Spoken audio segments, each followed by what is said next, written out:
آپ قبر کی بات کرتے ہیں، موت جس وقت آ رہی ہوتی ہے، بلکہ موت آنے سے بھی پہلے جب ملک الموت آتا ہے تو اسی وقت کلیئر ہو جاتا ہے کہ اس نے جنت میں جانا ہے کہ جہنم میں جانا۔ نبی کریم صلی اللہ علیہ وسلم نے فرمایا ملک الموت جان نکالنے آتا ہے، حضرت براء بن عازب رضی اللہ تعالیٰ راوی ہیں اس حدیث کے، کہ ملک الموت آ کے کان کے پاس بیٹھ کے اس کو کہتا ہے بھی جان نکلنی ہے، ادھر ہی پڑا ہے دنیا میں،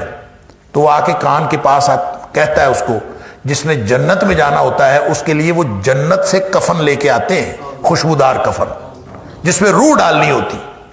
اور جس نے جہنم میں جانا ہوتا ہے اس کے لیے وہ کفن جہنم سے لے کے آتے ہیں، بدبودار کفن ہوتا ہے۔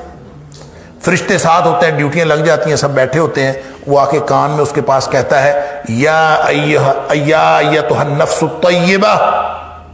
اے پاکیزہ روح، اخرجی نکلو،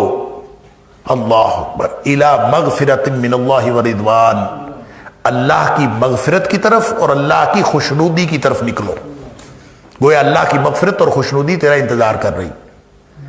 یہ آواز آتی ہے جان نکلنے سے پہلے، اسی وقت پتہ چل جاتا ہے کہ اللہ کی خوشنودی میرا انتظار کر رہی ہے، اللہ کی مغفرت میرا انتظار کر رہی ہے۔ لہٰذا نبی کریم صلی اللہ علیہ وسلم فرماتے ہیں پھر وہ بھاگ کے نکلتی ہے وہ روح،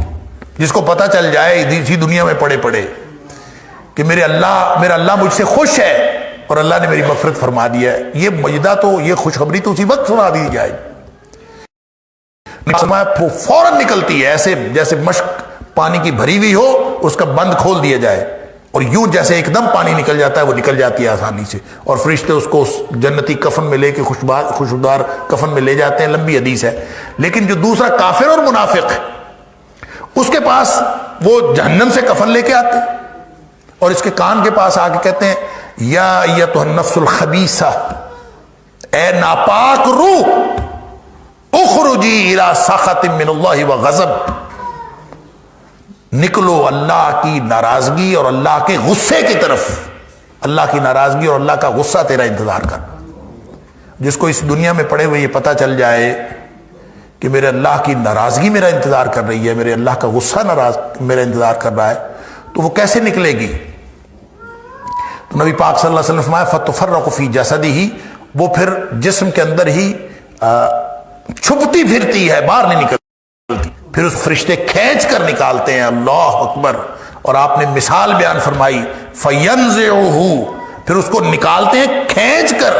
کما ينتزع الصفود من الصوف المبلول، جس طرح گیلی اون کے اندر لوہے کی گرم سلائی ڈال دی جائے اور اون اس کے اندر چمٹ جائے تو پھر اس کو کھینچ کر نکالا جائے تو جس طرح وہ اون تار تار ہو جاتی ہے، فرمایا اس طرح سے فرشتے اس کو کھینچ کر نکالتے ہیں۔ تو یہ تو اسی وقت پتہ چل جائے گا بھائی، آپ قبر کی بات کر رہے ہیں، یہ تو یہاں موت آتے وقت، موت کے وقت پتہ چل جائے گا کہ میں جنتی ہوں کہ جہنمی ہوں۔ اللہ اکبر، دیکھ رہے ہوئے موت ویسی ہے۔ تو یہ سارے مراحل اسی کے مطابق طے ہوں گے، اسی میں ایک مرحلہ اعمال نامے دیے جانے کا ہے اور اسی میں مرحلہ جو ہے وہ پھر جنت اور جہنم کی طرف چلے جانے کا ہے۔ یہ سارے مراحل ہیں لیکن سسپینس کہیں نہیں ہے۔ یہ کہنا کہ سسپینس ہے، سسپینس والی بات جو ہے وہ میں نے ازراہ تفنن کہا تھا کہ آپ نے خود ڈالی ہے، تو بات یہ ہے کہ سسپینس کوئی نہیں ہے، یہ تو شروع سے پتہ چل جائے گا لیکن مراحل اسی طرح سے جاتے جائیں گے۔ اور جو اس کا مطلب یہ ہے کہ جو شخص اعمال نامہ بائیں ہاتھ میں جس کو ملے گا وہ اس وقت تک کوئی نہ کوئی توقع رکھے گا کہ شاید میرے اگلے حالات ٹھیک ہو جائے، ہو سکتا ہے ایسی بات ہو، اس لیے وہ دیکھتے ہی جو ہی اس کو اعمال نامہ ملے گا تو وہ کہے گا کہ یا لیتنی لم اوت کتابیہ، اے کاش مجھے اعمال نامہ دیا ہی نہ جاتا